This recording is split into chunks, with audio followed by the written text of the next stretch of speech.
Hello everyone. My name is Tristan, and we're going to play another solo game of John Company Second Edition. Today we are going to do the second scenario, the 1758 scenario.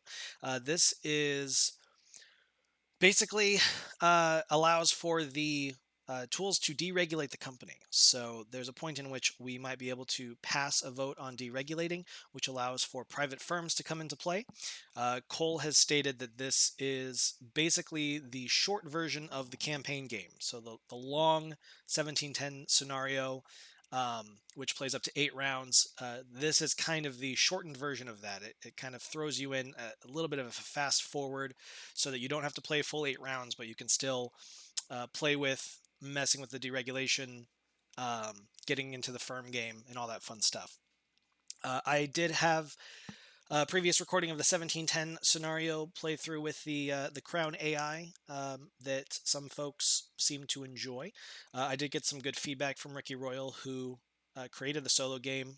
He pointed out a few pretty major mistakes that I had made that were either from my misunderstanding or misremembering conversations that I thought had been had for certain things. There had been a couple things that had been updated that I wasn't aware of.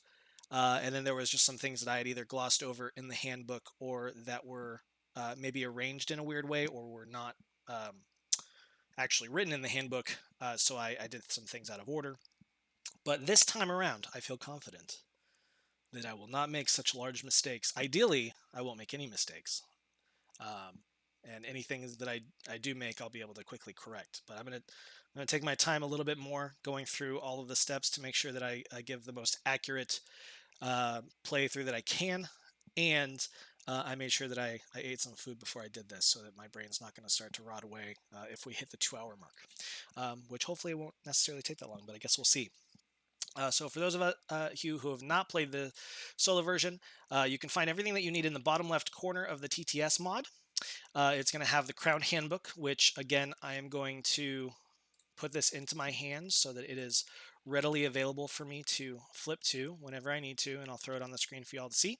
And then this bag is going to have everything that you need for the game. It's going to have all the promise tokens, it's going to have the player board, the AI deck, and the climate marker. I already have all of that set up over here, try to make things go a little bit faster. I am going to select 1758 to get the board set up here. Oh, what is this? This freaked out. Oh, we're not. I guess royal protection could go in there. And we're going to be playing the normal difficulty, which is again the 6 promises each to start. However, I am going to do what I had done last time, and I'm going to randomize the setup cards instead of doing a draft, just because I think that it's a little bit more interesting. So let's do that. So I will pick my 4 cards, and these will be her 8.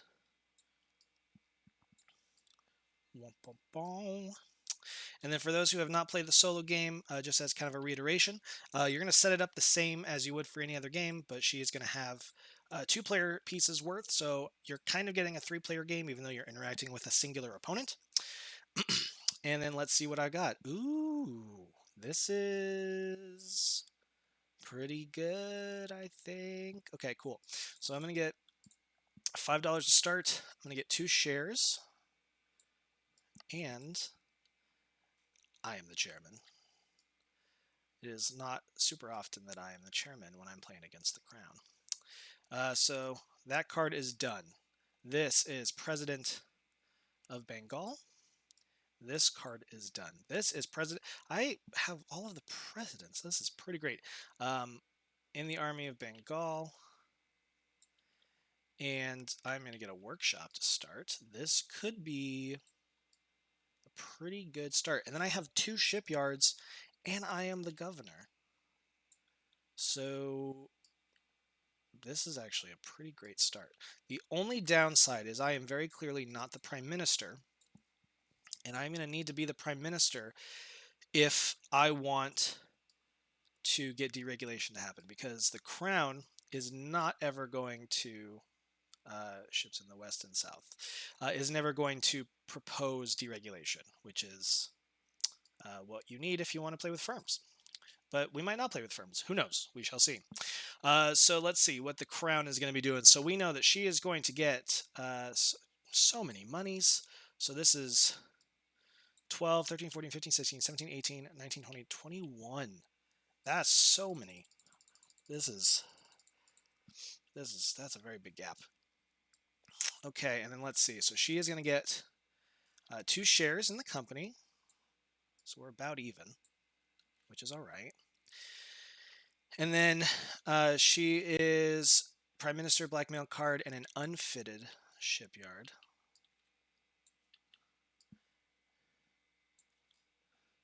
Prime Minister, face down, blackmail card. So this card is done. She is going to get a ship in the east and a ship in the east. So she's actually got a decent start as well. And then, oh, and another ship in the east. Man, I want all of the ships. That's so many ships. Okay.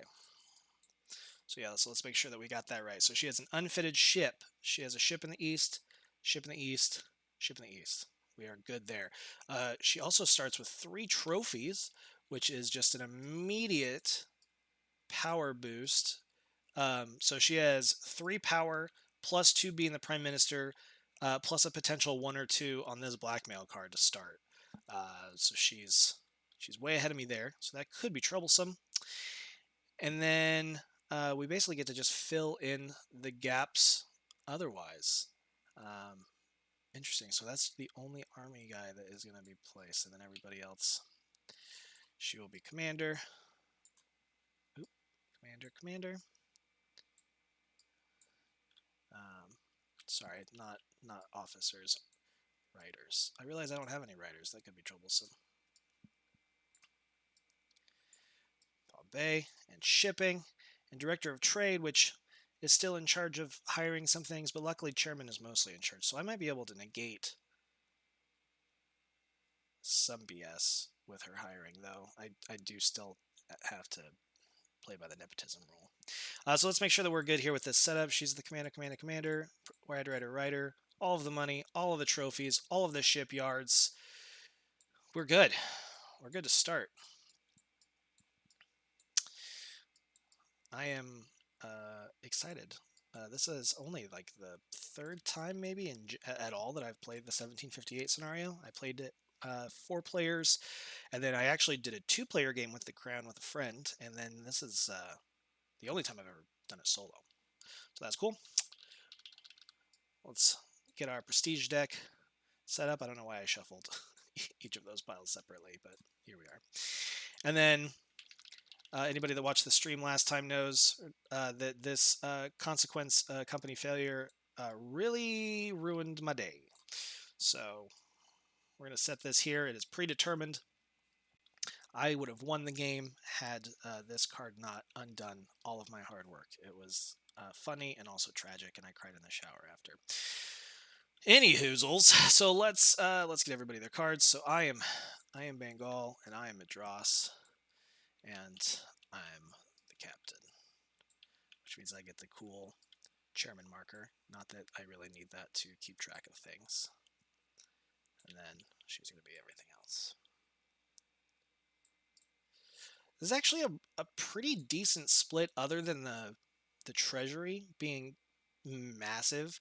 It actually it's nice to be somewhat even on the enterprises, having a almost equal amount of positions. She doesn't necessarily have like a huge start. I mean, her power situation is kind of not fun, but otherwise, this seems all right. It seems not too bad. So let's see what her climate is going to be to start. Crown commanders. We know that all of them are the commanders, so she's going to start as Peacock. She's feeling pretty good about running the military. Isn't she so special? All right, make sure that I didn't miss anything here. Everything is set up how it needs to be. I guess technically, I don't know if I'm supposed to put a dude on the governor position, but I want to, so I'm going to. Blah, blah, blah. Cool. Awesome. And then that has been changed, I think, already as well. Cool. There's been a few minor switch ups for some order of operations and a couple things, but I think we are all set. And then I do need to make sure this starts here for the 1758 scenario, something I had overlooked in the past. All right, let's do this. Let's do this. Also, this needs to be starting here for 1758, which basically the different scenarios start on different starting points because where they end dictates what power award is going to be a thing. So in this game, 1758 can go up to round 7, which means that 8 victory points is a possibility for the first place power award.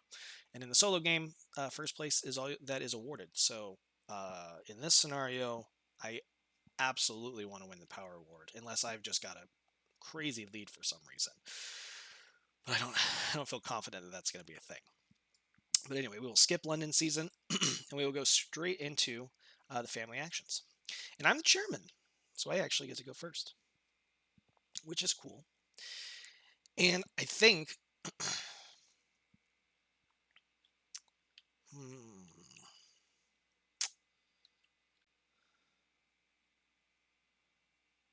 is this supposed to be out?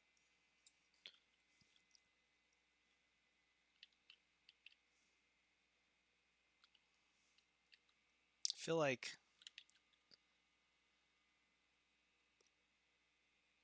yeah, we're supposed to have Calico Axe. I think that the script went a little sad. Calico Axe should be out. Oh no. So this is a law that has already been passed, and this is going to allow everybody to have an extra action. You don't have to have your opportunity marker on this family action to buy a workshop, which is pretty great. And unfortunately, though, this does mean that the revenue phase, we are going to lose a little bit of extra money unless we can get this bad boy deregulated. So I have to remember that during the revenue phase. Don't let me forget. For 1 for every 7. I got it. We can do this. Okay, now we're officially ready. These dudes are here in case we need them. I think we can officially start. So I have $5. I can't do a whole lot. I could buy a luxury, another workshop. I can absolutely buy a shipyard, which, I mean, I'm probably going to want some shipyards if I think that I'm going to go into the firm game later, but I don't know about that. I could just stick entirely in the company. Starting as the chairman isn't too shabby, but I also don't have any writers, which means if I lose these presidential positions, I'm just going to be so sad, and I'm not going to be able to get into anything else going on here. Why is this here? Oh, I put that there because I'm an idiot. Okay. So I think we're going to enlist writers. I know that feels like a lame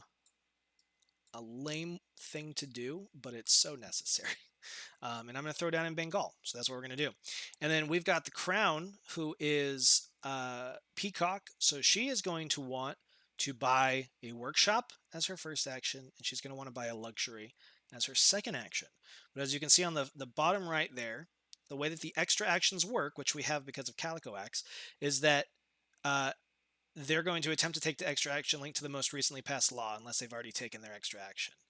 Oh, actually, no. This was, I think, supposed to be changed. I have to double check with Ricky, actually. But how the extra action is supposed to work is because the extra action is to buy a workshop, she will use the extra action here first, since she wants a workshop as her first action.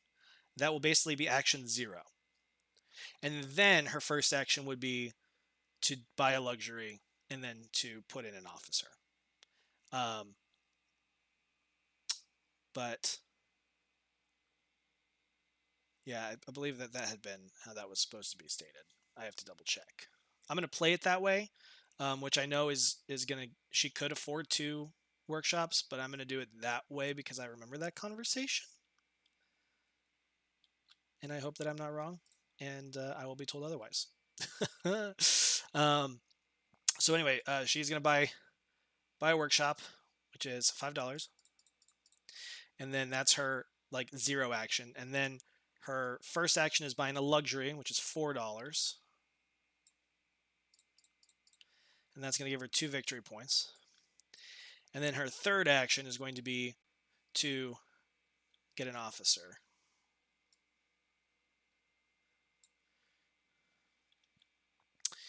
And then that is it. She's not seeking shares. We don't need to worry about riders based on open positions or vacant offices.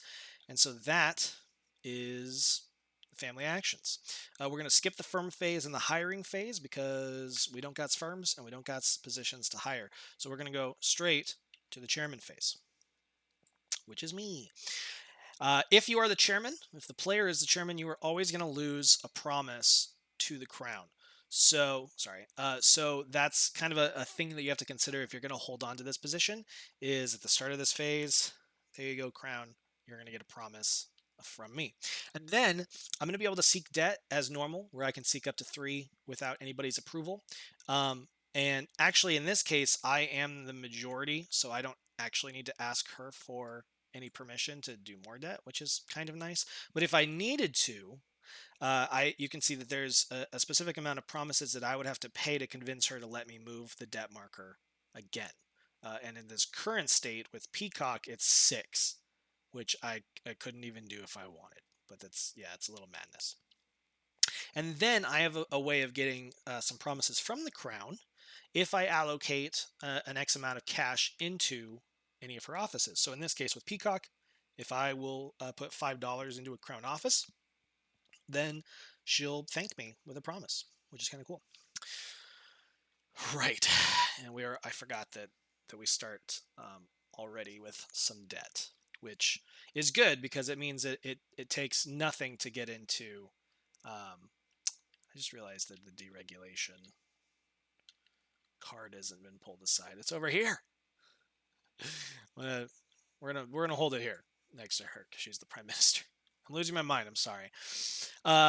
Anywho, so let's figure out what we want to do here. So what's nice is all of these offices start with 4 cash, and what I have to consider is the director of trade already has enough money to do a special envoy, so I don't really need to give her any extra cash there. And we actually know, based on the very bottom of this card, she is going to want to do a special envoy in the bottom left region that shows there, which is going to be Delhi, I believe. Even I don't know if that symbol is still up to date or not, but I'm pretty sure that is Delhi.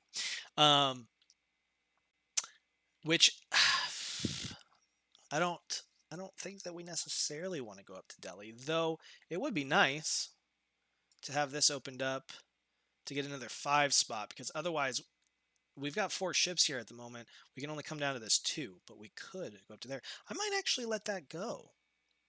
That might actually be all right. We do have to consider that Delhi is already looking to pounce on Bengal, which we have control over. So I am actually in a bad position of losing the governor position, which could be sad.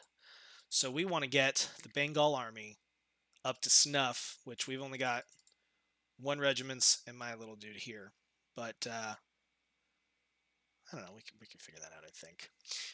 And then really what I have to worry about is if she's going to do some weird wonky trading these ships around, I'm going to have to stop her from doing that because I want to keep Bengal going. And then if she's going to buy ships and put them into weird spots that I don't want her to put them in. So I have to consider my promise economy there. But I think we might not need too much. Let's consider... Oh, actually, this place is just completely closed. And I don't want that to be completely closed. So what we want to do is... Man, Peacock is going to be lame, though, if she runs the army. Oh, she's not going to run the army. Actually, because she's going to flip after this, and she might not have the same climate. I think I'm going to want to consider putting money into my presidency of Madras for the potential to hire help from these guys.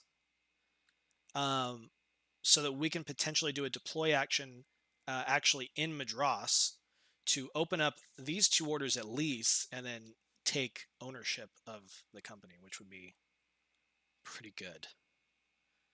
Even though that might end up giving her a decent amount of money if I'm not up there, but it could be worth it. So, okay, so I think I want to consider putting a few bucks in here. I probably want to put a few bucks in here, especially if I'm going to be going off into 2 different regions. That's going to be -2 dice on whatever my trade roll is. So I have to consider that. So I probably want to have at least another couple bucks in here, because if I were to spend 6, then I would roll 4, kind of a deal. So I think what we're going to do, let's do another 10, which is going to put us to 15. And what I'd like to do is I'm going to do 1, 2, 1, 2. I don't think I'm going to give Bombay any at the moment. Shipping, I mean, it'd be nice to get a couple other ships. It kind of just depends on what she's going to do, though. I want to give 2 to shipping, I think, because that could potentially be, well, she's actually going to fit her 1 ship. So I probably want to give her at least 1 more, so that if she fits that ship, I can still get a couple extra ships. And then we've got 8 bucks left. So I think let's do 1, 2. You know what? Let's do 3, 4. Let's just go all in on like potentially whatever we might need here. I'm not saying we need to buy both of these. That's so much. That's $7. I could still do a trade with 3 though if I wanted to do that. I think we're okay here probably, though I'm gonna give myself $2 extra just cause I feel like hopefully my Bengal presidency won't die and I can chill. Even though I know I have a governor here that could get him extra money, but I'm just gonna be selfish that way. And then let's do, you know what? Screw it. I'll be nice. She can have the last 2. I feel like this might be okay. I'm gonna play a little fast and loose, maybe. I didn't give any of her offices $5, so I'm not gonna get any promises from her. I think that's okay.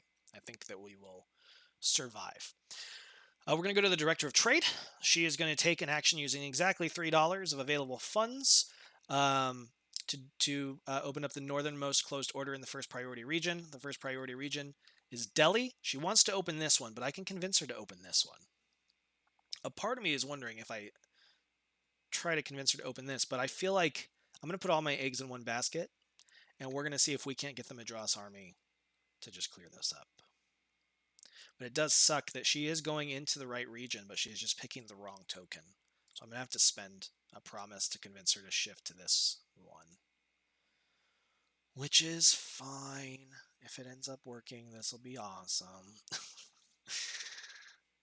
1, 2, 3. I mean, technically this is better. Opening Hyderabad. Right? 1, 2, 3, 4. 1, 2, 3, 4. Well, actually, I guess that probably evens out. Okay, fine. 7, 8, 9. Yeah, it actually is the same. Okay. That's fair. So what we're going to do is she's going to do that. I'm going to give her a promise to target this closed order. She's going to spend $3, and we're going to roll 3 dice. 1 or 2s. There it is. We open this order successfully. I think that's fine. I think that's pretty good. Then we need to look at, she's going to want to do 2 transfers. And as, oh, I totally screwed up. I'm so sorry. After the chairman acts, if you're human, you flip a new AI card. And we check for a new climate. She is going to be presidencies with less than or equal to 2 crown riders. Well, that's all of them. No, greater than. I'm so bad. promised I was going to be better. I'm not being better. Greater than or equal to 2 crown riders. It's 0. She's still peacock. Moving on. It wouldn't have mattered for the director of trade what just happened, but it does matter here. So she's going to want to move a crown rider from a player presidency to a crown presidency. So she's going to want to move either this person or this person into her crown presidency. Since we're going between Madras and Bengal, we're going to look at this bad boy. And let's look at what's 1, Bengal. 2 would have been Madras. She's moving this to here. So that is move number 1. And then move number 2 is going to be a ship from presidency with the fewest crown riders to presidency with the most crown riders. So she wants to move a ship from here to here. I don't want her to do that. So I'm going to tell her no. And then we're going to move on to shipping. Manager of shipping. So either way, she's always going to fit as many of their ships as possible. And then if I hit any. So we know she's got the constant friend here. So she's going to fit the constant friend for 3. And then she's got $4 left. And then we look at the crown will not buy company ship. So we don't have to worry about that. She wouldn't be able to because she's only got $4 anyway.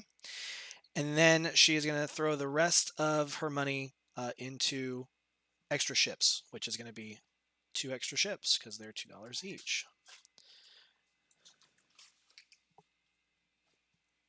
And then we have to look at where is she putting these ships.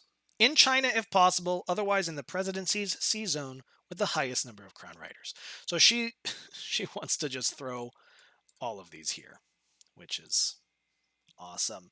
I mean, she can utilize them. I can't really. So I guess there's not really a reason for me to move a ship. Except if we open this, then I obviously want to be able to do both of these.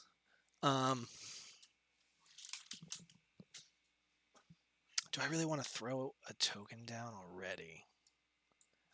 You know what? I'm going to leave it for now. I'll let her do that. That might be big payday and stuff for her, but it also will help the company, so that's fine. I'm fine with that. Give me 1 second. I have a cat jumping on my desk that I need to stop.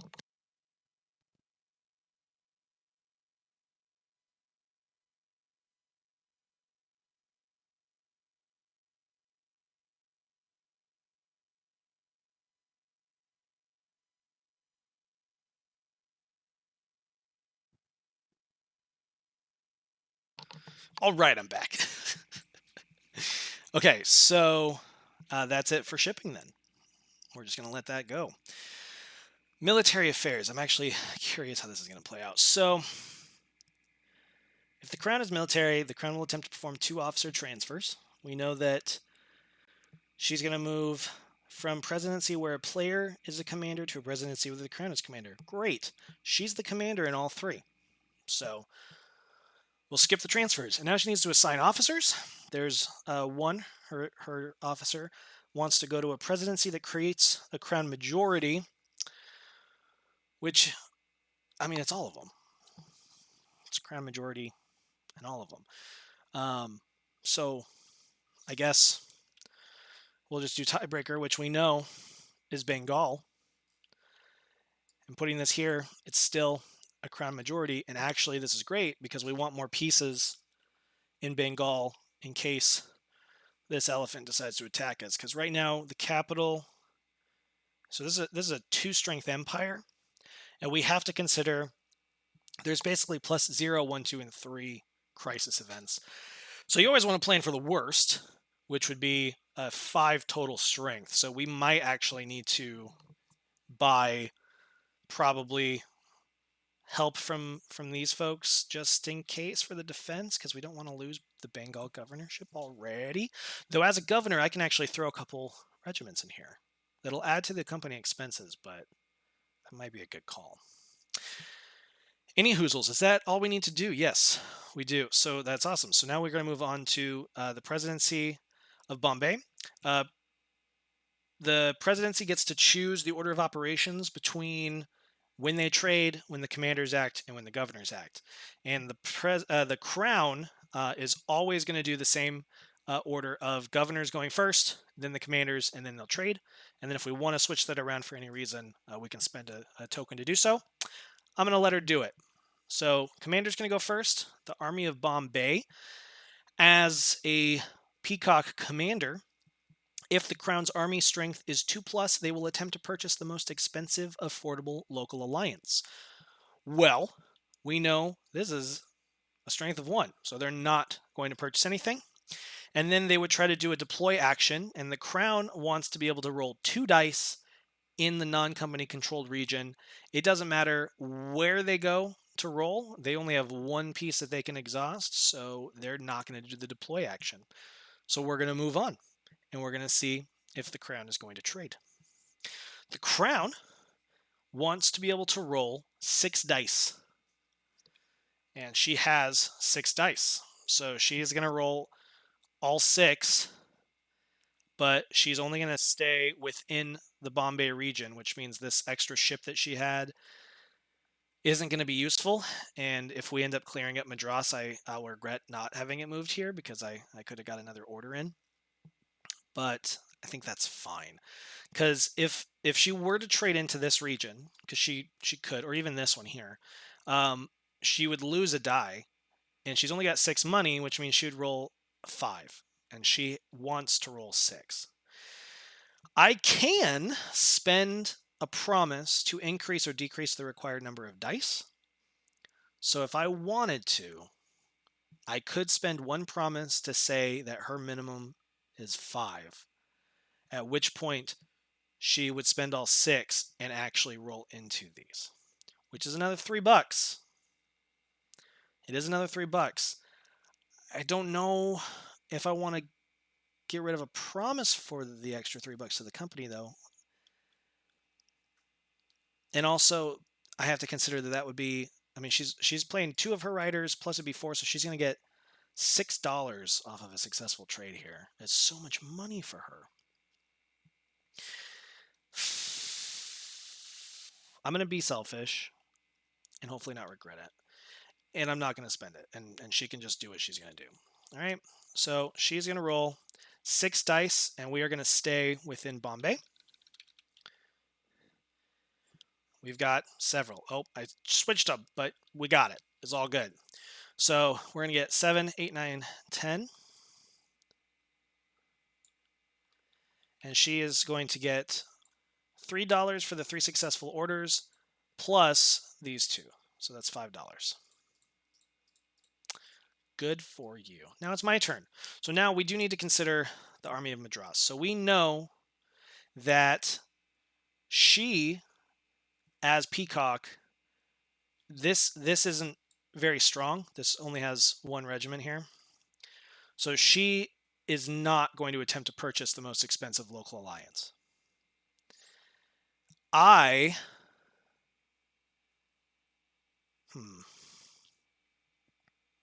Man, as Peacock, I can't convince her to buy one.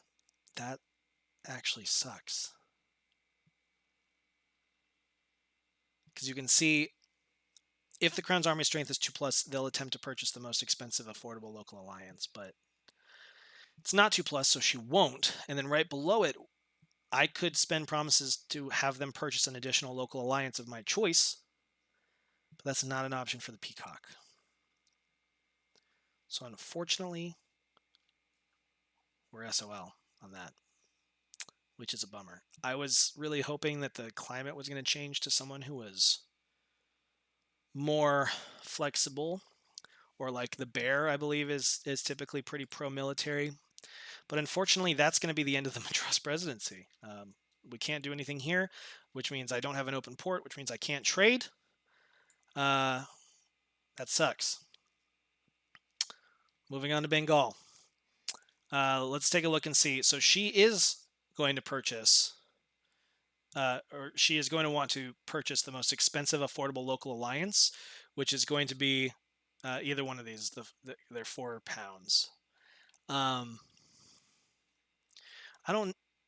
I guess it might be a good idea. I don't like spending all that money. Well, here's the problem, because then I'm gonna have $4 left, but I want to trade through 2 extra regions, so I'd be rolling 2 dice. Killing me, Smalls. Okay, here's what we're gonna do. We're gonna have the Bengal governor go first, which I didn't actually pull that card.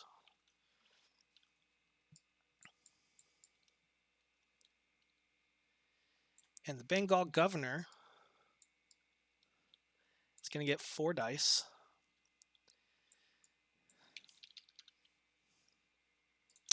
That's a win. I get a pound, and we are going to do the second option there, which is we're going to throw. Yeah,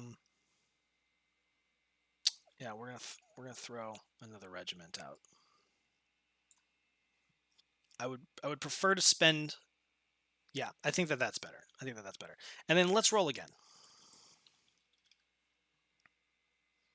Got another one. Feeling pretty good about that. And I think actually there's two things I can do here. I can either throw another regiment out, which puts me at 5, which feels pretty good. It means that we can definitely take whatever if the biggest attack comes out. But she's still going to want to buy the most expensive, and so I'm going to have to convince her otherwise. I'll have to spend 2 promises to have her not, or I'd have to spend 1 to have her purchase the $2 one, which would give me the 6 dice that I'd like to roll, because I'm going to end up having 4 dice. Or I can do the tax, which allows me to put $2 into this presidency, and then she can just buy the $4 thing, and it ends up working out. I guess to keep the promises, even though it sounds dumb, I'm going to do the tax action. So that's the first one there, where I can take 2 pounds and either put it into the company or put it into the presidency. So I'm going to tax, put it here. We're going to let the Bengal army go. She is going to buy the most expensive affordable local alliance, which is 4 pounds. And then she is going to deploy in the presidency's home region if not company controlled. It is.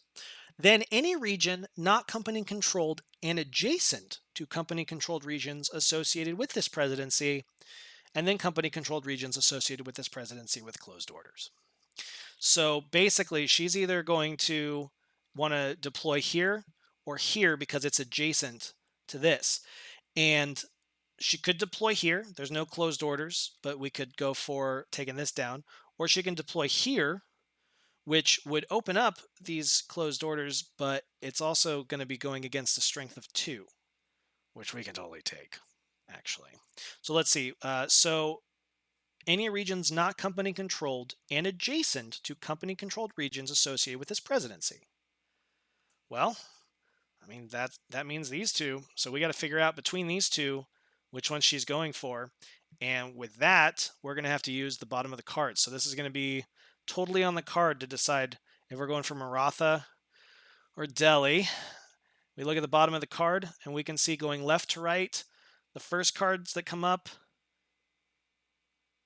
Delhi's the very last. So that's fine. That's okay. I think it'll be worth taking Maratha.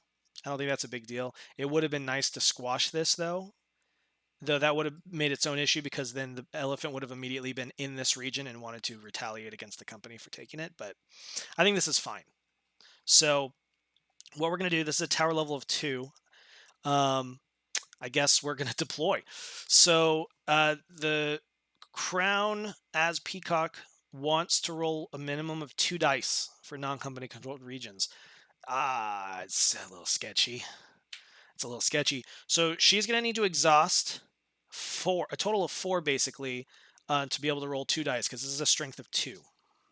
I don't love a strength of 2 though, or a roll of 2 dice. I'd prefer maybe 1 more.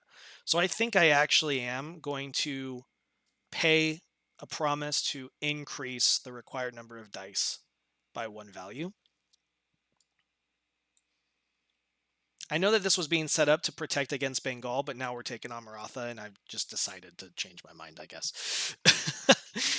So now she is going to exhaust all local alliances first, then crown officers, then player officers, and then regiments. So this is 2. She exhausts this. We're currently rolling 0 dice, 2 and 2. Her crown, we're currently rolling 1 dice. my player, we're currently rolling 2 dice. And then this regiment, we're rolling 3. I hope I'm not making a huge mistake and I don't lose things, but let's keep it interesting. This maybe isn't a smart play, but I just decided to pivot entirely. Plus, this is going to be $12 of loot. I'm going to get some money. She's going to get a bunch. Whatever. Fast and loose. Let's go. Cool. So we're rolling 3 dice for this deploy action. Oh, no. Well, it wasn't quite catastrophic because there was a 3 here, but that did not work. That sucks. Okay. Well, it is what it is, I guess. Both of these guys are going to roll to determine if they die. Any 6s will be. So Crown's on the left, I'm on the right. We're both good. I think we are good here. That sucks, though. That really does. And then I'm going to roll all 6. I'm going to use all my money to roll so we can do these 4 orders, which is going to be 4 dice total, which I guess we have right here. Be good to me. Yeah, that one was just like a 1 from the start. I love it. Okay, I feel pretty good here. So we know we've got $10, $15, $20. It's $20 to the company. It's a straight 30. That's pretty good. That's pretty good. So that's going to be 1, 2, 3, 4, and then 5 for me. That's not too bad. Look at that. We're pretty even. We're going to skip China. We're going to go to bonuses. She's going to get so many bonuses. She gets $1 for each of these bad boys. So she doesn't need any more money, but that's $5 for her. And then I'm going to get $3. So that's not too bad. And then revenue. So I remembered we need to lower the company balance by £1, by £1, I'm sorry, for every 7 pounds. And currently we're at 3. We know that there's 3 7s, 4 7s. I do math, so we need to do 1, 2, 3, 4. You guys are realizing how bad I am at life. Okay, and then let's pay for stuff. 1, 2, 3, 4, 5, 6, 7, 8, 9, 10, 11, 12, 13, 14, 15, 16, 17, 18, 19, 20. That leaves us with $6. That's a little rough. That's a little rough. We look here. We want to have our amount left over at 12. It's at 6, which means we did not meet expectations, which means we're going to move down 1. So it's a bit of a bummer. And then I have the option to pay out dividends, which I totally could because there's only 5 total pieces here. And this is kind of a tricky spot because I know paying out dividends isn't going to be enough for us to move companies standing up. And having some extra money is a good idea going into the next round. But I could also get $3. And $3 is $3. That's pretty good. I'm gonna be greedy. I'm gonna do it. 1, 2, 3, 4, 5. I'm paying out 1 dividend, so that's 1, 2, 3 for me, and 1, 2 for the crown. I'm gonna do it. I'm gonna do it. Screw it. We're going into events in India. Big scary die. Oh, all right. For the south, look at that. We're just rolling for a storm for this one sad ship. Is that my ship? Of course it's my ship. He's good. No, that's a fatigue. He's still good. And then we got 3. We're doing 3. All right, turmoil in Punjab. We can't. So this is going to cause a cascade. It's going to go here and close this order. Unfortunately, it can't. Oh, no, we can't. Oh, thank goodness. We actually can close this order. That's the northernmost in that. So, all right, turmoil. All good. Number 2, leader in Maratha. Oh, that's a bummer. I mean, I guess we would have had a rebellion, so this probably worked out better. But Maratha is now stronger, strength of 3. And then last but not least, there it is. That's what we didn't want. Cool. And it's a 3. So that's a 5. Strength of 1, strength of 1. Total empire strength is 2 plus the 3. That's 5. Uh, the crown has to exhaust enough to do it, and she can't, so we're losing this region. That's a bummer. Luckily, we've got a handy dandy. What is this doing here? Handy dandy events in India cheat sheet here, so we can see it's actually going to be this attack on the company here. So it's the attacker plus its empire plus unrest plus crisis modifier. And in the case of a victory, we're going to go through region loss, which means we're going to tarnish the commander. We're going to see if the officers die. My governor goes away. We're going to close all orders in this region. And we're going to have to move our company standing down, which is very sad. So I lose this governor, not as a pensioner, just gonzies. Very sad news. I'm going to actually lose this writer, which also sucks. And these orders are going to close. This is going to be removed, and we are going to put you here, and I believe restoring local authority. I think this comes back with a single strength. And then, I mean, technically that was kind of an invasion, right? If attacked by sovereign empire expands. Yeah, okay. So now you're dominated by Empire A. And now this got stronger, which is not great. And then what we have to do is I don't actually know if this was updated in the newest rulebook, but there was a change to the way that the commanders are being handled, which is that the commanders, instead of being reduced to officers and then the officers just all rolling to see who exists, the commander, I believe now, is just straight removed. So I'm just going to double check in the current rulebook to see if that's written for region loss. The commander of the army associated with this region returns half rounded up of the trophies their family owns to the supply. Move the commander to the bottom half of the army box. That piece is now an officer. I mean, currently, as in the rules, it states that they are kept, but I'm pretty sure that the latest rule set is that they get removed. So I'm going to play based off of that. So they get thrown out, and then we are going to have to roll for these dudes again. Let's see if they can survive. Queen on the left, or crown on the left, me on the right. We're still good. And then we have to look here and say that we lost one region, so we went down one. And I think that's everything. That's kind of a process. So tarnish the commander, officer route, governor elimination, restore local authority, company humiliation. She has 3 trophies, and we have to remove half of them rounded up. So she's going to actually lose 2 trophies. So even though I lost my governor, and this is my presidency, and this sucks that this is all closed. I mean, it's kind of good maybe for her losing some power. I don't know. Any hoozles, and then the elephant's going to move to Bengal, and it is going to face.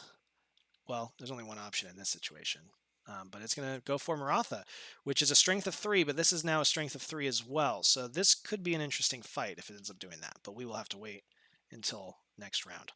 Now we're going to go into Parliament meets.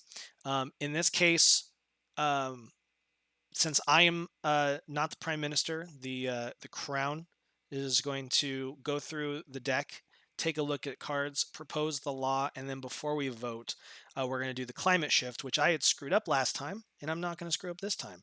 Last time in the 1710 stream, I was only counting catastrophic fail rolls, 5s and 6s, when I should have been just counting fails altogether, which is 3, 4, 5, and 6. So I remember that this time. Not going to make that same mistake. So the Crown currently, based off this, is going to go for the second law. Let's take a look-see. Bloop. Well, nope, we're going with this. Public demands impeachment. This is not super great. So first, the PM is going to pick an office holder. I'm pretty sure that she just goes down the ribbon left to right and picks the first of mine. If crowned as prime minister, they will select first player office from left to right on ribbon. Yes.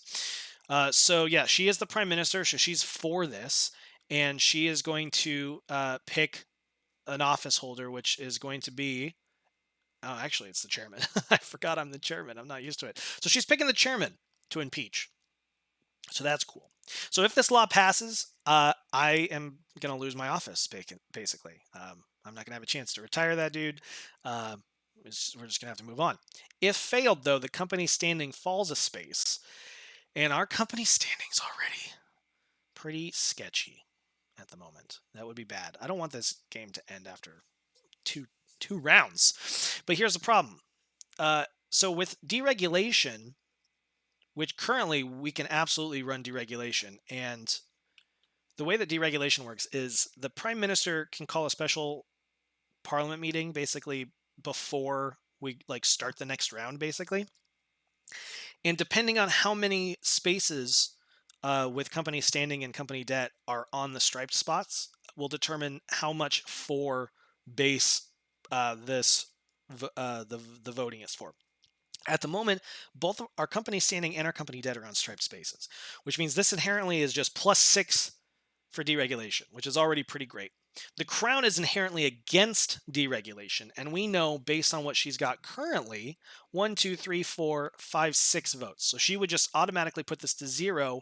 Plus, in the case of deregulation, if we go back to the front here, you can see depending on her climate, she's actually willing to spend a specific amount of money to ensure that this fails if she can. Right? The crown will always vote last and against, and they will spend up to the amount dictated to move the vote into a failing position. So, in the current moment, as Peacock, she would do it basically. Right? She would want to spend the $2 and get it into failing after I vote. I'm actually not in a bad position though. 2, 3, 4. I would put it at 10. She would get it down to 4, and then she wouldn't be able to spend that $2. So in that case, deregulation would go through. There's two problems in my way here though. And the reason I want to deregulate is this will slash our debt and move it down a few, and this will move the company standing up. So we kind of get a bit of a fresh start. But the PM has to initiate, and the crown will never initiate, which means I have to try to steal this from her this round if I want to do deregulation next round, which might not be necessary, but could. I don't know. Okay, let's not worry about it. The fact remains my chairman office is in trouble, and she wants to kick me out. She wants to do this. The power is the policy. So this is already one vote. And then we have to look at the power policy. So she's either going to move it to luxury or to shares. So in this case, we have to do this policy marker movement priority, which can be a little bit funky. But basically, we need to compare which of the two policy spaces, moving left or moving right, is going to be the most beneficial to her by comparing our assets, basically. So if we move to the right for luxury, she's going to look at, she has 1 luxury, I have 0 luxury. That difference is 1. Okay. Then she's going to look at, what about power shares? Well, she has 2 shares and I have 3 shares. That puts her at a difference of 1. So she wants to go +1 on the luxury versus the -1 difference that she has in the shares, because this is going to be more beneficial for her. So she's going to move power to luxury, which means if this passes, the power marker, since it's already on the top, she's just going to swap these two and nothing's going to change, which I'm totally fine with. I'm actually wondering, is that written in the rule? Swap the position of the 2 bottom power markers. Great, they did update that. Wonderful. So any hoozles, let's take a look at this. So yeah, so we already know 2, 3, 4, 5, 6. Is going to put this at 7. Plus, she gets bonus votes based on her treasury. She's got a treasury of 24 pounds. So we can see at the top here, she's going to get an extra 4 votes. So this is at 11. I can't fight this. That's so much money. So I do 2, 3, 4, 11, 1, 2, 3, puts back to 7. So I need to spend 1, 2, 3, 4, 5, 6, 7, $8, puts me at 10. Oh, it sucks because I'm really curious. Do I think that my chairman position as is worth $10, especially when the chairman position is the most volatile because you have a +1 on your attrition roll anyway. So there's a good chance I'm losing the chairman regardless. But also this is money that I'm spending to steal the prime minister position from her. I guess what I have to look at too is if I stole the prime minister position, I would be able to choose to move the policy to the left or the right here. Moving it to shipyards would swap shipyards with shares, and she's got a lot of shipyards. I don't want to give her more power. If I do it here, this would tax her a bunch. Actually, she would have to pay $4 for the shipyards +1 for the window tax that she has. So that's $5, but I still get taxed a couple too. So I feel like there's just no good. It's just not a good situation. And I don't necessarily want to fail it and cause the company standing to move down. So I think I have to just bite the bullet,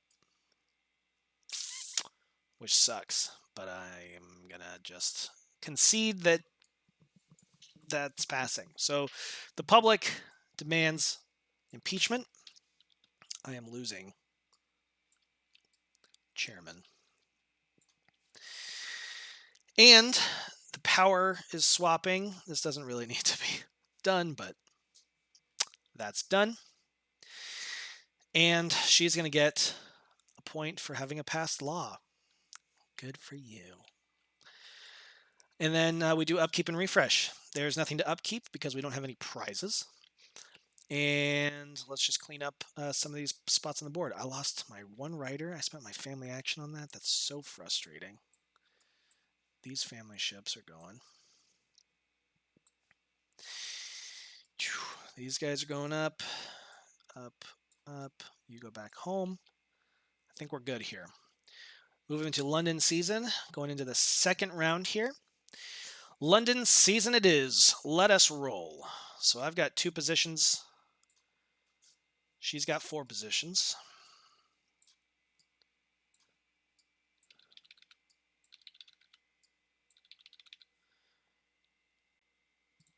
Okay, so I am keeping my folks, which is pretty good actually because I was worried about losing them. We just got to get Madras to become worthwhile. The manager of shipping is going out, and the commander of Bombay is going out, and then the director of trade is fatigued. So that's not. It's not too bad really. But I didn't lose anybody. Which is what happened last time. I had like $20 last time and I didn't retire anyone. So that's actually really annoying. I didn't do the climate shift. I said I was not going to screw that up and I totally did. Luckily, it didn't matter with the vote because she was prime minister, so she was going to do it anyway. But we do have to do the climate shift. I'm so sorry. So after she proposes the law, we do a climate shift. If I were the prime minister, it'd be the same thing. I'd propose a law and then we would do a climate shift. So we're going to roll 7 dice. That's how this is going to work. All right.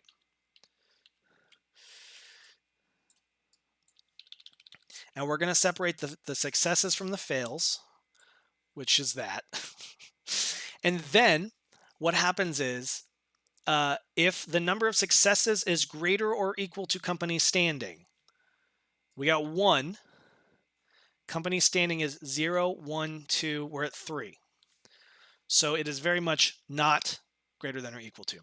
So we're not going to move to the right. Then if the number of fails, oh look, they changed it because I screwed up. The number of failures plus catastrophic failures is less than company standing, shift the climate to the left if able. Well, our company standing's 3 and we got 6. So it is not less than, which means we're not shifting. So she's going to stay peacock for now. So once again, I had screwed up changing things and it ended up not moving. So that's cool.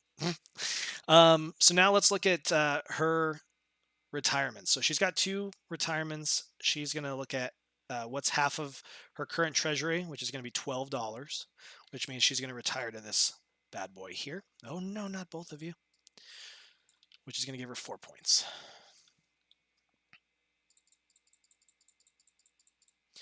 And then we're going to look at half of this, which is 6. So she's going to retire to this position. Once again, she's got a great lead. Fair enough. And then, because her climate is the middle, she's going to take Rotten Burrows, which is great because this is worth 2 power based on what the luxuries are at, but then it's also just 3 straight votes that she gets. So this is actually going to be even harder for me to steal the Prime Minister from her. This might be a short game.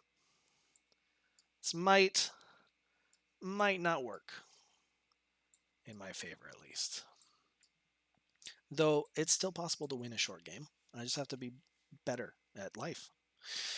Right, let's go to the family phase. I'm the previous chairman, so I get to go first. We have 4. That doesn't help me. But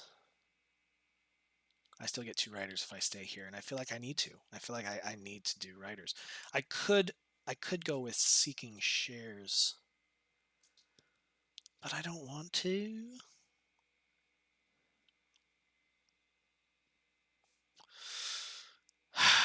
This sucks. I do have a lot of money though, and what I can do is try to take a bunch of these as well, to boost up my promises, so I have more leverage over the crown.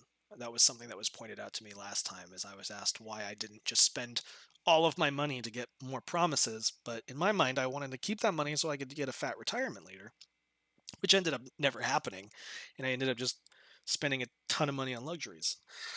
But I think based on there's a few positions that we're gonna have to hire. Nah, yeah, see, I'm not gonna get for here. That sucks. Anyway, I think I have to stick to the writers. I'm gonna stick to the writers.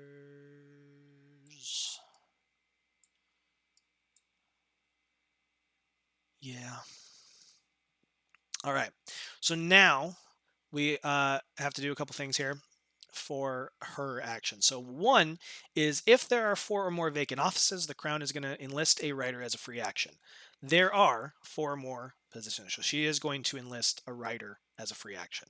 Boom. Writer. Where is she putting that writer? Well, we can see here in the bottom, when enlisting writers, she's going to look for vacant presidencies with no Crown writers. This is vacancy, has Crown writers. Next option, Crown presidencies with the least amount of Crown writers. It's going to be Bengal. This bad boy is going to Bengal. And then, if there is a presidential vacancy with no Crown writer, they'll first use a free action to enlist a writer in that presidency. We don't have to worry about it. Bombay is free, but she's absolutely taking that position. Though, actually, you know what I think I'm going to do? Actually, I'm going to throw in here, because if I do this, when we go to hiring, I'm forced to hire her through nepotism. But I'll get 2 things. If I'm not here, then she's the only option, and I wouldn't get the bonuses. This is something I screwed up in the last game too that was called out. Only if it's if there's actually another option, and I consent to her nepotism, do I get promises from her. But in this case, I wouldn't be consenting to nepotism because there's just no other position, so she would take this. I think I'm going to throw down here so that I can get that promise, or those 2 promises, because I got to try to get those best I can. So she is the peacock, so we know that she wants to. I didn't ever buy a free workshop. Should I have done that last round? I'm losing my mind. I had $5 at the time. Would I have bought a workshop?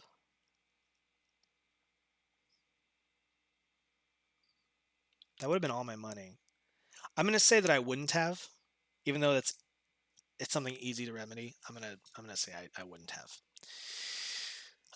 But anyway, going off of what I remember the conversation being, even though the rules haven't been updated, and Ricky, you can yell at me if I am supposed to be following the extra action as it's written down here. I am going to do it as we had talked about as a thing, and I'm going to have her first action to buy this workshop be that extra action. 1, 2, 3, 4, 5. She's going to buy this workshop. Then her second action, her first official action will be to buy a luxury, but she's $1 short. So she's actually going to enlist 2 officers.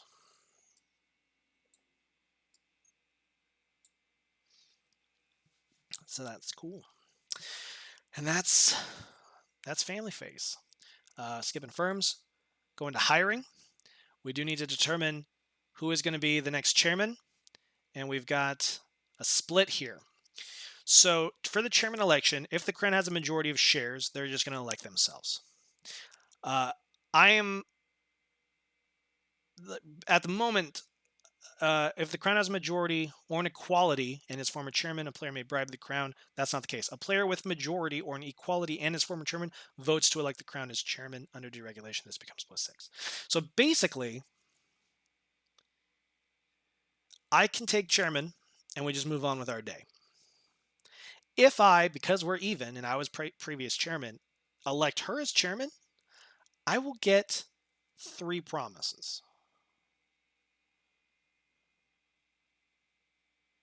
Which is a big deal. But here's the thing is I don't want to have to fight with her debt propositions, which I might end up losing these promises anyway.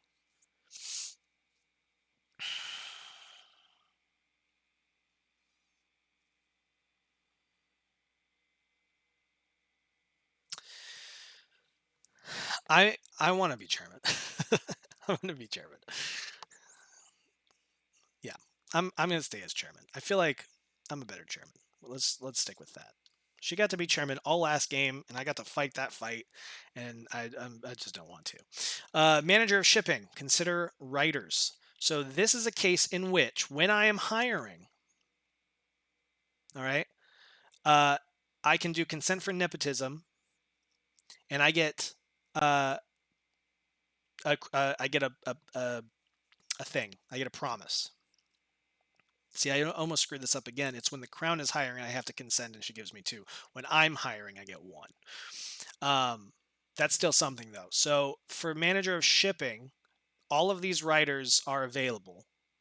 And, but it's not, I'm not consenting for, I'm an idiot. I don't know how to play this game. Because when I'm hiring, I would only get the +1 if I was playing a 2-player game. Because otherwise I can't do the nepotism. So I'm just failing miserably. So here's what we're going to do.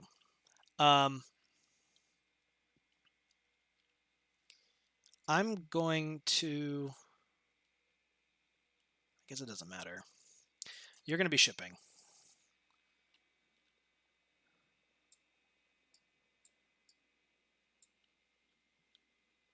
I mean, this says hire a Crown family member over a player's eligible family member when I'm hiring.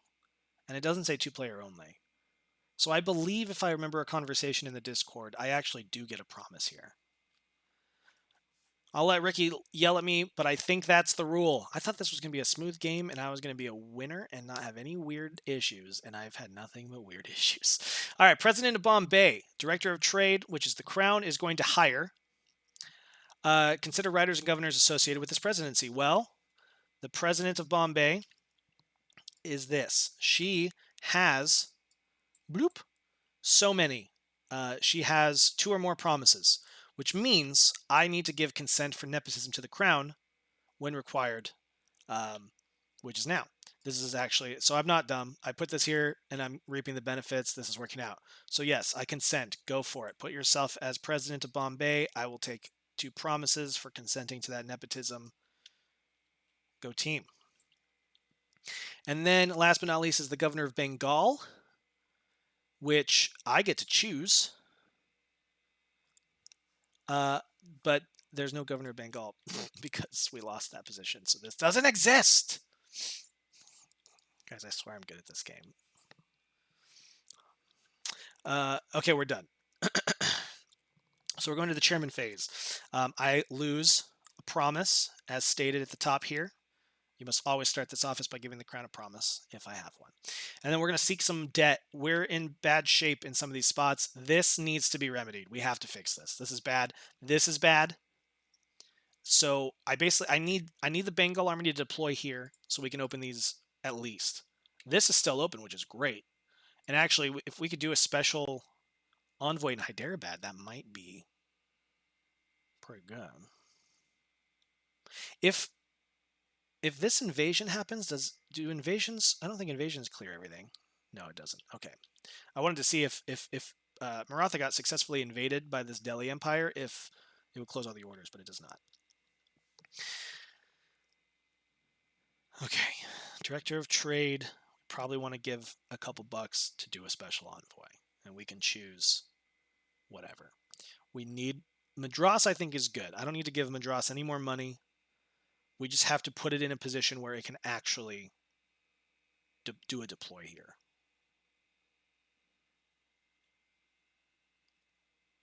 Okay. Okay. So, excuse me. Let's do.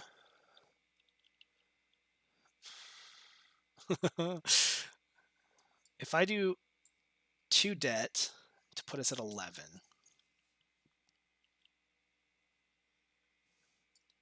we might not actually need that many ships as it stands. Like, we're good here. If I can get this open, I'd like another ship here. Obviously, another ship here might be good because we could go, either way.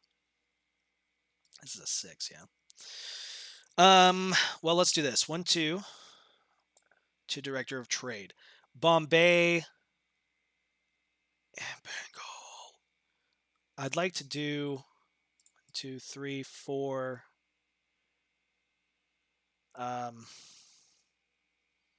like to do 6, which sucks.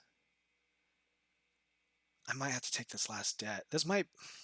Crap.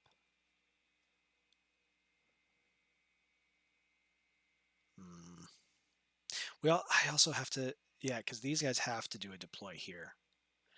And she's going to promote herself, but there will be 3 people here. Which means good chance that we can deploy...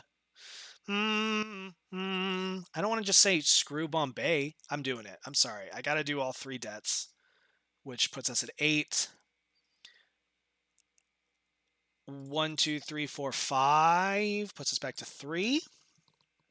Which, as Peacock, that gives me boop thing. Promise. And then this last 3 bucks, I could either throw in a couple here so that we get an extra ship.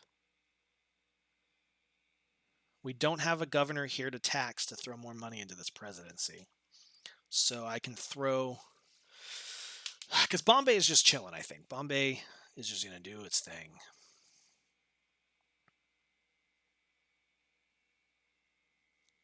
I'd like another ship in Madras. If we can open Madras, though, is the thing. Oof. This is... Oof. Plus the deploy, well, it's just -1 for the deploy, huh?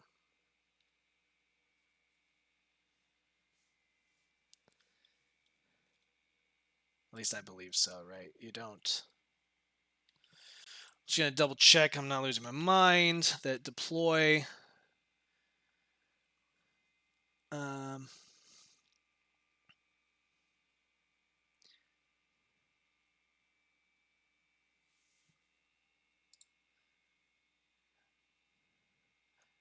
Oh no, it is the whole region. Crap!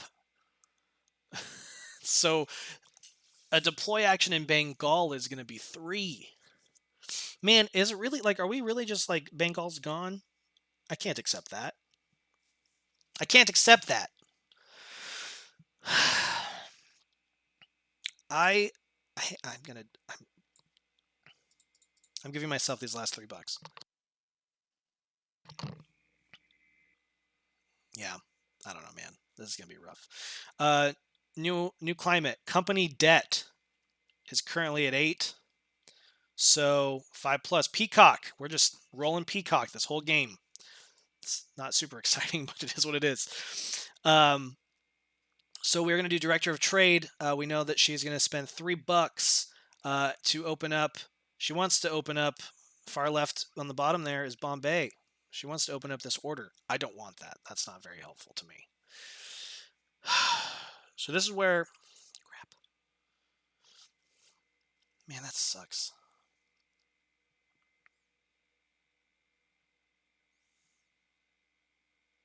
See, I could have actually given her $6 to have her do 2 special envoys and had paid promises to like have her special envoy like both of these or both of these. And I could still have her do at least one of these, so at least like a home port is open, which I'd probably do Bengal just because it's a little more. I definitely don't care about this. But then it feels like a waste. There's all these ships. It's so dumb. This is such a bad position. And I don't think I want to retroactively remove $3 to have her do. I kind of do now.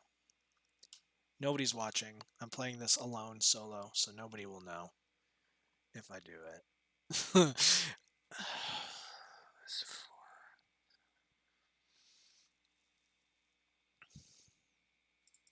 I'm going to do it. Bengal's not going to take it. I'm going to give it to Director of Trade. That's what I'm actually going to do. And I'm going to spend a promise to target a specific order. And I'm going to tell her to do the home port of Bengal. So she's going to spend $3.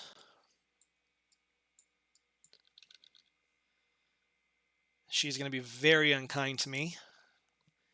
You're killing me.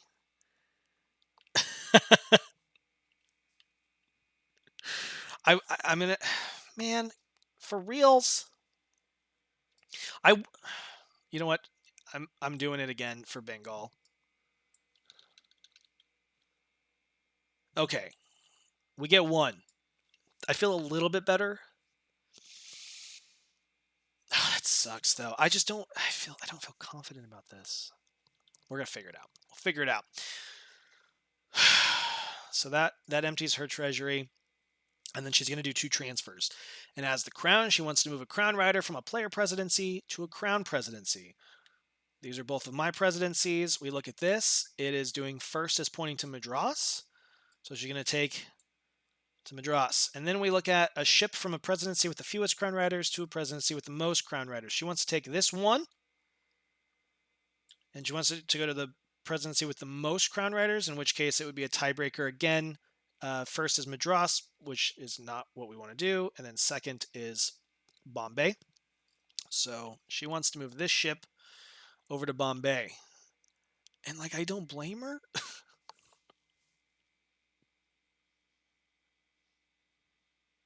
I think I'm going to let her do it. And if I can manage to open this, then that's a win for me. Though this is bad.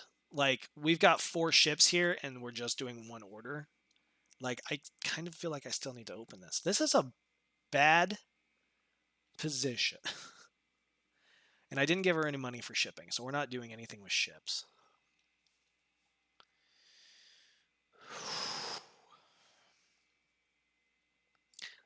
This is a potential of $9. This gives her an extra $3.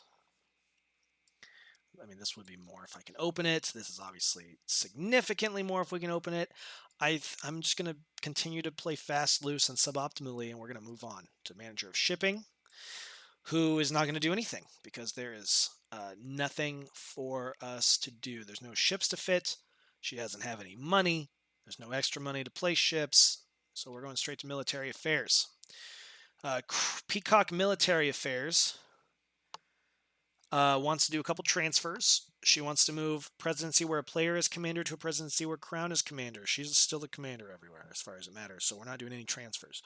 Then she wants to assign officers. So we got 2 officers. First officer is going to go to a presidency that creates a crown majority. That's all of these. Would be a crown majority again. So we know that the tiebreaker is Madras. So that's possibly good. She's going to throw down a Madras. And then oh,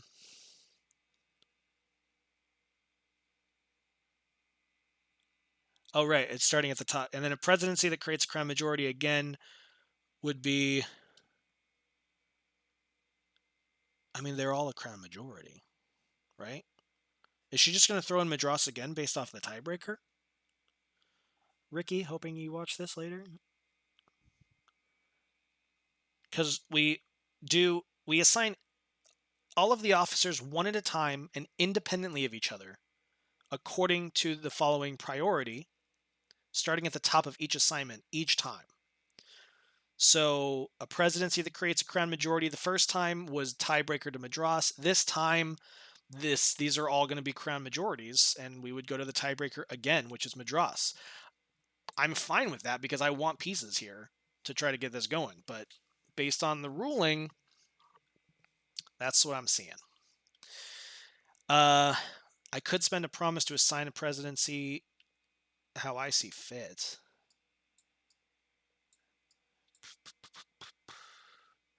I'm going to let it go for now. It sucks that they're all her stuff there. And then after all officers in training have been assigned, the Crown will assign commanders. If there is more than one eligible officer to become a commander, Crown will choose their own officer. That's at the very bottom. We saw that coming. There she is. She's the commander. Moving on to Presidents of Bombay, we know that she's going to let her army fellow go, but we know Peacock is only going to do anything if they can get a strength. If they have a strength of 2 or more, they will go for a local alliance. It's a 1, and she wants to roll at least 2 dice in a non-company controlled region or 6 in a company controlled region. It's not going to happen no matter what with this one person. So we move on to trade, and the president crown Peacock 6 dice is what they want. It's $5 is what they have. She's being so dumb. She's going to make me spend all of my promises. You're killing me, man. You're killing me. Here's what I'm going to do. I'm going to use this. Give the crown £3 for 2 promises. 1, 2, 3. And it's so dumb. And I'm going to give her these 2 promises back to reduce the required dice she wants to 4. Okay? So she only wants to roll 4 dice, which means she can spend all $5 to roll in the full in all these. I basically paid $3 to hopefully give the company $3. I guess I might get $1 back with my writer, but that's what's going to happen. So she's going to spend $5 for 4 dice to roll in 2 regions. Oh my! This is not going well, people. So that didn't work. Well, this is bad. This is bad news bears. Like, the company's legit gonna fail this round. This is so bad. Okay, we're moving to Madras. So Crown Commander in Madras wants to buy. She's got 2+ strength, so she wants to buy the most expensive affordable local alliance. It's going to be $4. These are both 2, yeah. I mean, it is what it is. So I'm going to do it. 1, 2, 3, 4. She's going to buy it. And then she's going to deploy in the presidency's home region if not company controlled. Madras is not company controlled, so we're deploying here. And she wants to roll 2 dice. This is a strength of 1. So she really only needs to exhaust this and this to roll 2 dice. I'm going to give her a promise to require more dice, and she'll do this.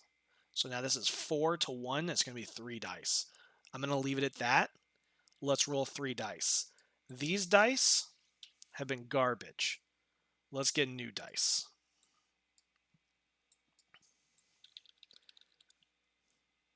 Okay, see, it was the dice. It was the dice the whole time. So we successfully deployed in Madras. This is 1 tower level that's been removed. So that's $4 worth of loot plus this $5 worth of loot. So that's $9 of loot. We got a governor position of Madras available. And we got to split this $9 that is just basically all going to her, which sucks. So it's 1, 2, 3, 4, 5, 6, 7, 8, 9. So she gets $7. Cool beans. And then these two are going to roll to determine if they died in the deployment. One of them did, actually. Alrighty then. Moving on. I can't trade because I have no ships. I'm so overwhelmed. My heart is so heavy. All right, well, I guess. Okay, well, we know that the crown is going to want to buy the most expensive local alliance if she has a strength of 2 or more, and she does. That's $4 here that she wants to spend. And then she's going to want to deploy here, and she's going to want to roll at least 2 dice. This is an empire strength of 3, so she needs to be able to exhaust 5 to do so, which she would do with this local alliance, because she would spend $4. It'd be 2. She would exhaust all of these, which would be 2, 3, 4, 5. 5 minus the 3 of the total strength of the empire would be 2 dice. She can absolutely do all of that. The problem, here's the problem. Well, 2 problems. One, if we take Bengal, this elephant immediately just is ready to pounce on the company for doing so. And we're not really in a great position for that. I mean, it's not horrible, but it'd be the only region. Well, I guess, I don't know. Things could go badly. But also, I'd only have $2 left. And I'd really want to trade all of the things. If I'm going to be able to. We have no money, people. Like, the company might fail this round based on emergency loans. I don't know. This is going to be the worst game in the world. All right, I kind of have to think about this. So, do I spend? What do I have to? I'd have to spend. I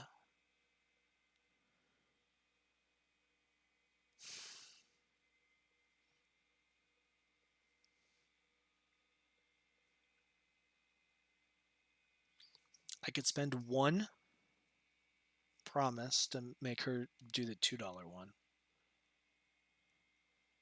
And then I'd have $4 and I'd roll 3 dice, which is way better. But then I'd probably have to spend another promise to convince her to reduce her die. I think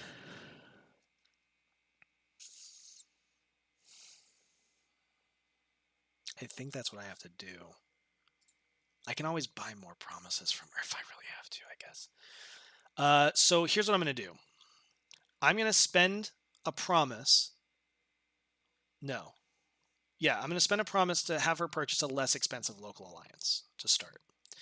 She is going to purchase the Orissa for £2 instead of 4. This is a total of 5. Sorry, of 4. That when exhausted would be a die roll of 1. I'm going to spend my last promise to...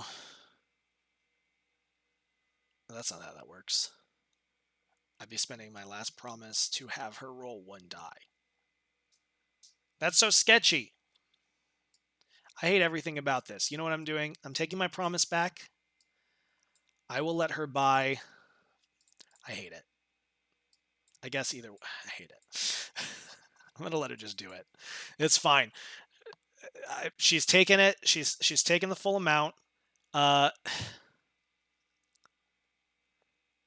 give consent to the crown purchasing local alliances in your presidency if you did not pay promises to make them purchase local alliances.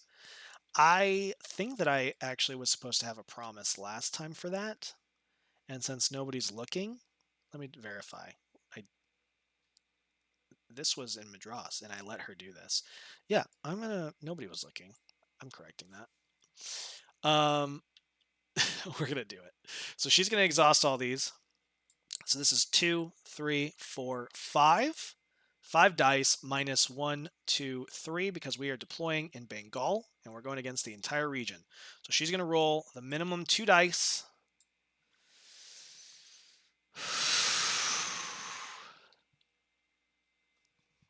Damn it. I really needed that. Okay, well, I'm going to roll to see if my dude died. He's okay. Damn. Well, I have to roll these 2 dice to try to get this $6.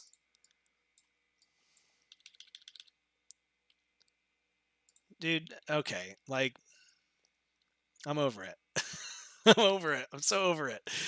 Bonuses. I get $3. She gets 1, 2, 3, 4, 5.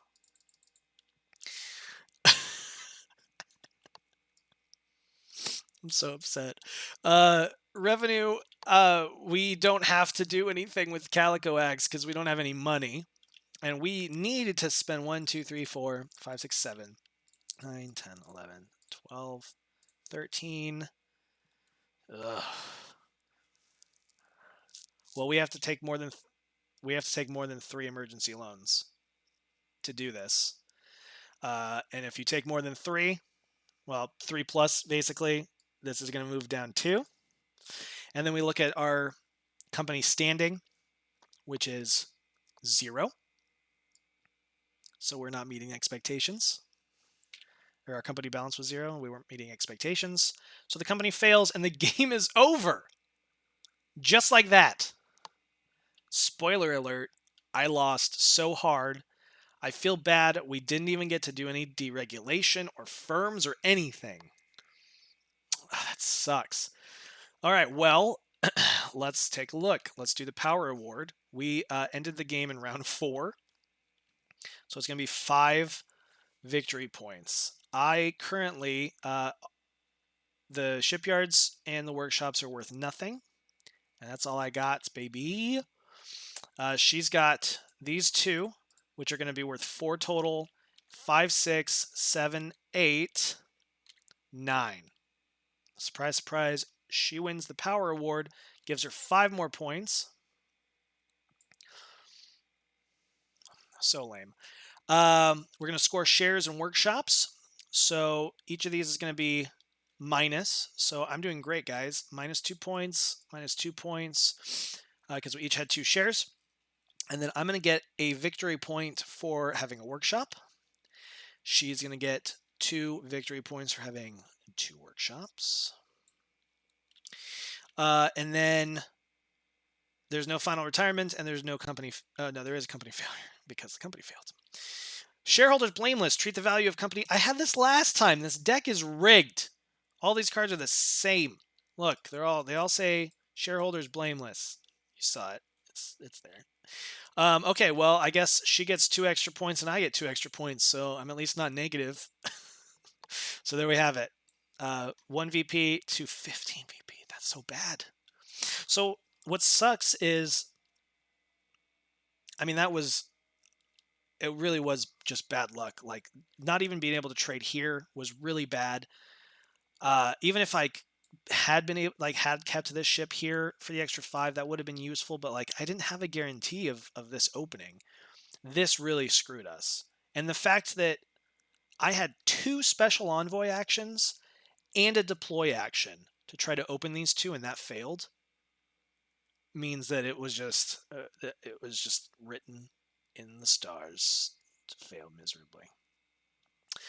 What I obviously was planning to do based on the situation here, the debt being all the way, this marker being in this spot was I think that I might have had enough. I mean, it was kind of going to be the situation where I was going to be forced into spending every penny that I had to snipe the PM so that I could go for deregulation in the start of the next round. Whether or not that would have happened, I don't know, because that would have depended on what law was going to be picked, whether she was going to be for or against it. Obviously, if she was going to be for it, it was going to be a little bit easier for me to be able to go against it. Um, if she was going to be against it, then I was going to have to. Actually, I don't know. Would it have been easier if she was against it? Depending on what it started at, I would have had to have matched. I don't know. I would have had to probably spend like the majority of my cash just to steal this to get deregulation going, which would have recentered our standing. It would have bumped us back down to a good debt position. I likely would have started a well, I don't know if I'd have started a firm because I only would have been able to start with this workshop, and I wouldn't have really had enough to buy back both of these ships. I honestly would have hoped for like a storm to knock them out, so I would have just had them or something. Yeah, this was a rough game from the get go, man. That was rough. Well, hopefully, that was somewhat enjoyable. Um, Lasted a whole 2 rounds, almost.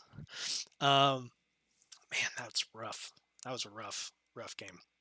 Well, thanks for playing. I guess if I do another one of these, I will want to do 1758 again to try to redeem myself because this was a bummer.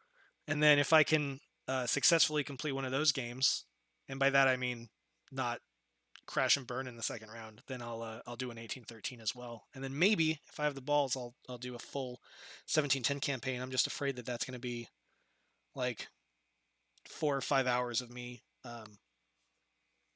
sitting here losing my voice as I talk to nobody. But that could be fun if I got nothing better to do. Anyway, hope you enjoyed. Thanks for watching, and until next time.